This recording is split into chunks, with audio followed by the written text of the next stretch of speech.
Wrestling fans, YouTube dippers, I'm in need of a dip. Raw's over. Let's get this thing started.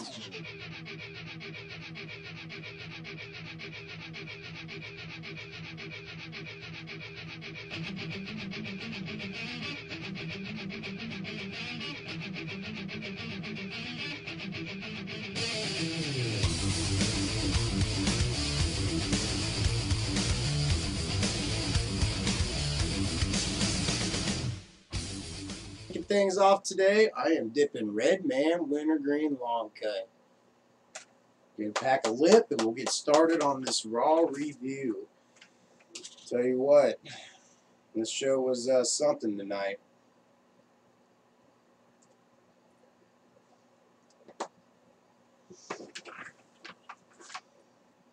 So right off the bat, we noticed that the WWE and the Susan G. Komen Foundation have partnered up again this year.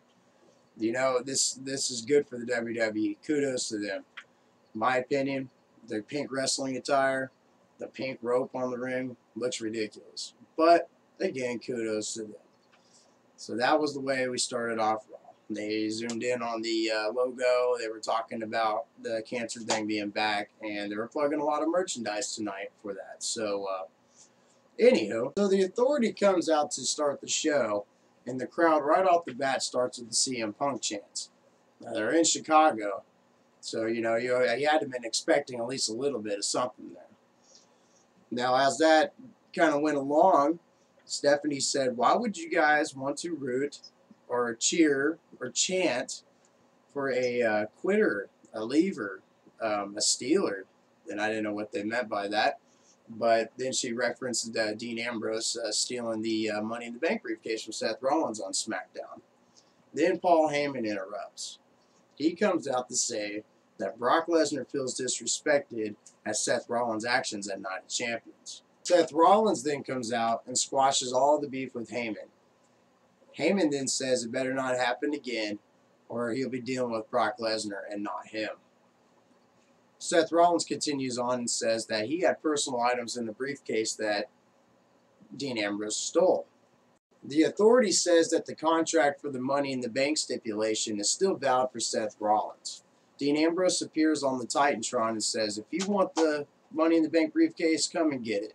The Authority then proceeds up the ramp, and subsequently John Cena comes out and attacks Seth Rollins. Moving on was the first match of the night, and it was also my match of the night. It was a triple threat match for the Intercontinental title between The Miz, Dolph Ziggler, and Cesaro.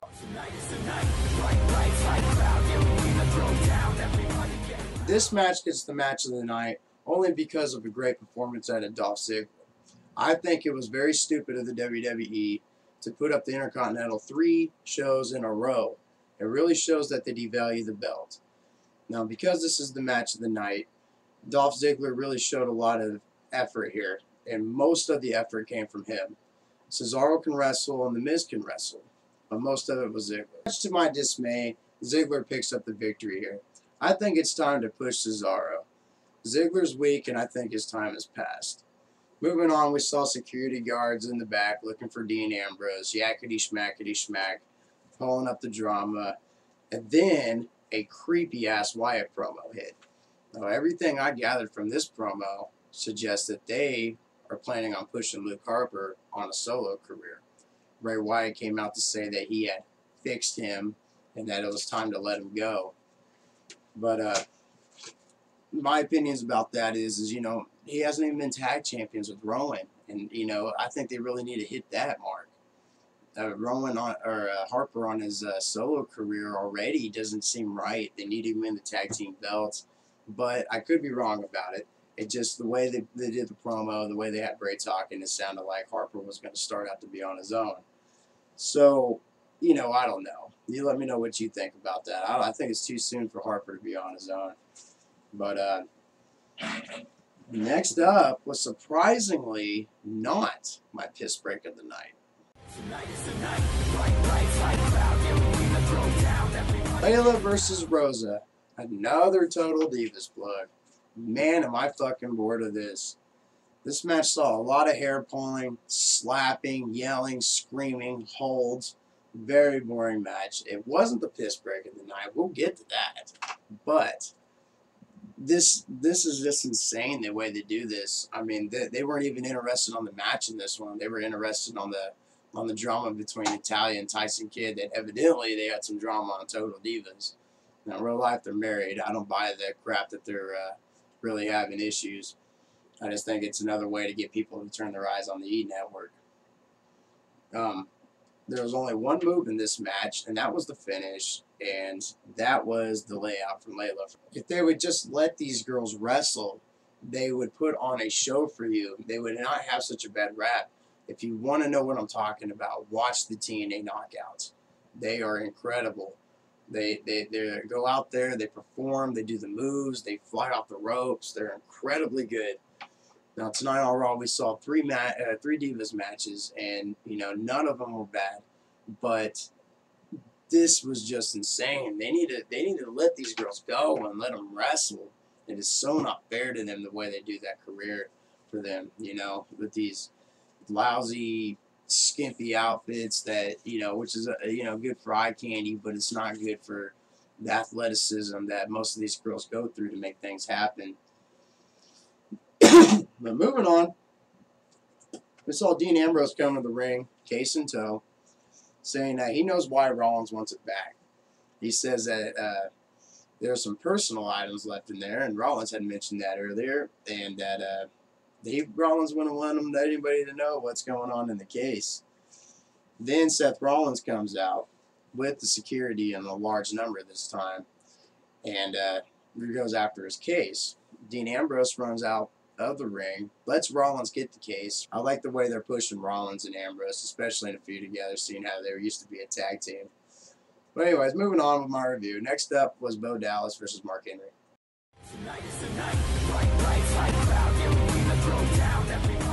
Mark Henry dominated every aspect of this match. He's used his big man moves, hard Irish whips, headbutts, punches. He stomped on him once. But ultimately, Bo Dallas would get the victory. He'd get him with the Bo Dog and beat him. Then they would go to a backstage segment, and you'd see Renee interviewing Dallas. And as she was interviewing him, Mark Henry attacked Dallas and beat the holy crap out of him. Took a big old rolling box and rolled it up against him. And evidently, they're going to have a rematch tomorrow night on Main Event. So moving on was Breez versus Cameron and Eva.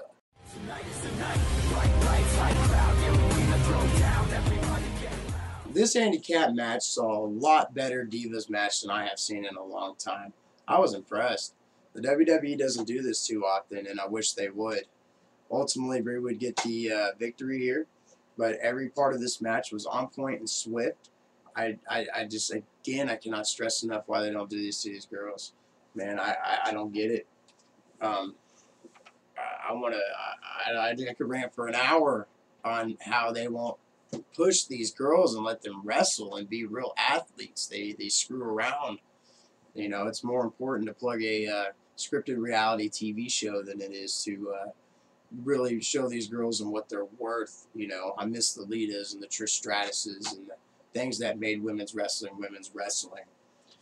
But anywho, next on was close to my match of the night, except for the ending, really screwed up a very, very swift match.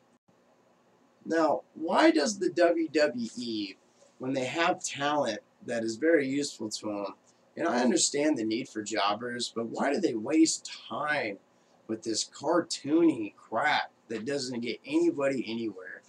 We saw Slater Gator against Los Matadores, and when Slater Gator came out, they were in tow with a miniature gator. All right, Adam Rose sat ringside for this match, and he had the bunny, and Los Matadores, if you know, had the bull. All this was about is about these three gimmicks. It completely overshadowed the fact that Slater and Gator, or as he's called nowadays, put on an excellent match. Matadores are very good wrestlers. Come from a heritage of wrestlers. They're very good, but the overshadowing at the end with all these guys doing moves to Heath Slater and stuff was just a complete waste of time. I don't understand. this match gets 2 thumbs down. I mean, it would have been the match of the night had they would have just left Slater and Tyson, Titus O'Neil alone, or Gator as he's called now, which is just ridiculous. That guy needs to be pushed, man. Tell me he needs to be pushed. But next up, I had my runner-up match of the night, and this one was kind of surprising because it was a Divas match. We had AJ versus Paige's new best friend, Alicia Fox.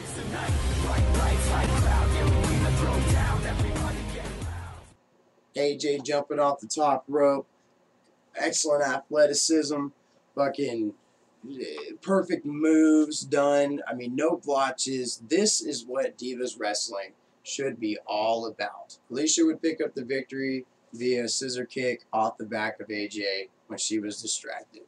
Next up, my piss break of the night.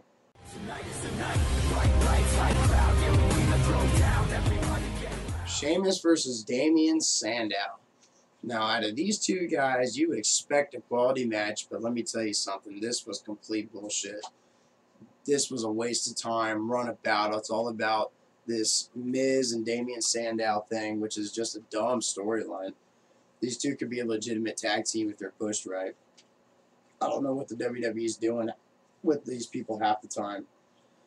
But it was just, like I said, all goofing around. No entertainment value. Complete insult of your intelligence. If you can get Raw, skip this match, skip this one. There's no relevance in this one at all.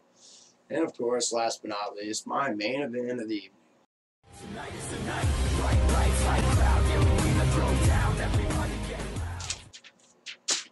Where's the wrestling? I mean, come on now. This is insane. I thought that WWE was wrestling. I mean, the main event saw Randy Orton and Kane against John Cena and Dean Ambrose. And there wasn't a wrestling move in this match. Just a lot of holds and a lot of time wasting. All there was waiting for was the end.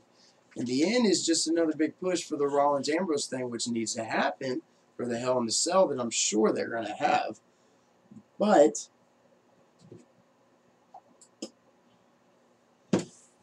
Rollins would interfere in this match, cause the disqualification, and subsequently would have John Cena and Dean Ambrose curb stomped onto the briefcase.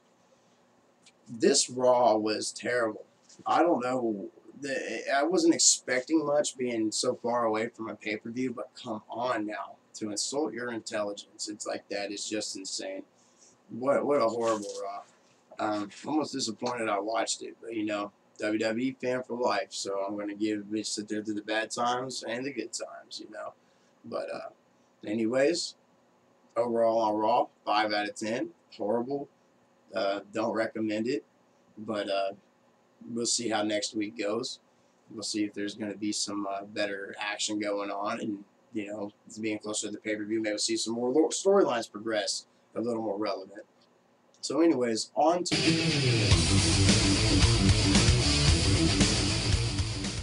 I'm going to introduce my 10-point dip review.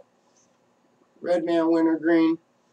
All in all, starting with the 10 out of 10s, let me go here with the packability.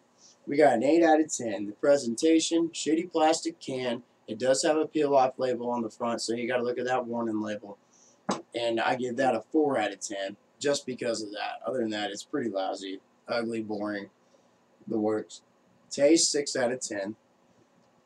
It's got a pretty okay flavor. It's tolerable. It's not Longhorn bad, but I really don't think Longhorn's that bad. Spit, you get a pretty fair amount. It's light brown. It's not the darkest in the world. It ain't no Copenhagen, guys. But it does last. I give it a 7 out of 10 on lastability. Burn, if you pack a big enough lip, it'll burn. I recommend on this one to pack 2 to 2.5 pinches.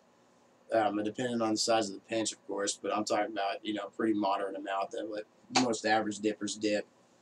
Nicotine, 7 out of 10. Price, 10 out of 10. Now, when I talk about the price, let me tell you guys something.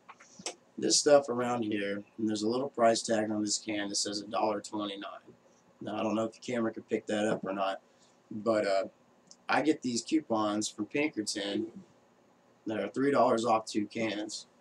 Now, if you do the math there, I get it for free, so it's not really a big deal for me to dip it every once in a while. I recommend you do the same. They got a website. They offer also giveaway chew too, man. I got a big old thing, free chew. So check them out. Pinkerton's website. Have them hook you up with some coupons. You get some free Redman. So anyways, guys, I really appreciate it. Thank you. Thanks for the subscriptions. Thanks for the likes. Please keep it up. Please subscribe. Please like if you haven't. I am WrestleDipper316. I want to give a shout out to the ICT Sports Zone. That's where I'm sitting at right now. My friend does NFL predictions here. He is NFL Predictor 316. And again, I'm WrestleDipper316. Get yourself a can of Redman Wintergreen. It's not bad stuff. Can't beat it for the price. Give it a try if you haven't. I will see you on Wednesday.